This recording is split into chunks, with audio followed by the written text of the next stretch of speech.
मुस्लिम जिहाद आणि पाकिस्तान हे शब्द वापरल्याशिवाय भाजपला पर्याय नाही. विजय वडेट्टीवारांचा हल्ला बोल.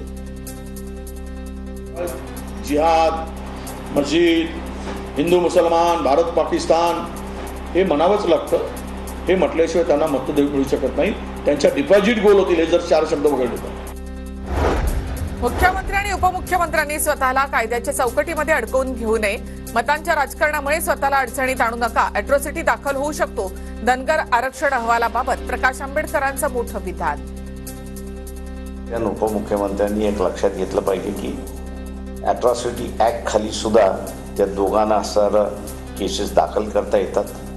तुम्ही अशी काही कृत्य करू नका की जेणेकरून तुमच्यावरती कारवाई होईल. आम्ही कुणासोबतही जाणार नाही, मात्र भाजप सोडून सगळ्यांसाठी आमचे दरवाजे खुले. प्रकाश आंबेडकरांचं सूचक वक्तव्य. तर आदिवासी आणि ओबीसींना बरोबर घेऊन आघाडी उभी करत असल्याची आंबेडकरांची माहिती. मनसे अध्यक्ष राज ठाकरे 7 तारखेला पुणे दौऱ्यावर. राज ठाकरे पश्चिम महाराष्ट्रामधील विधानसभेच्या जागांचा आढावा घेणार.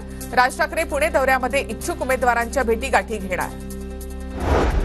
उद्याचा मुख्यमंत्री ठरलेला आहे हे सांगायची गरज नाही.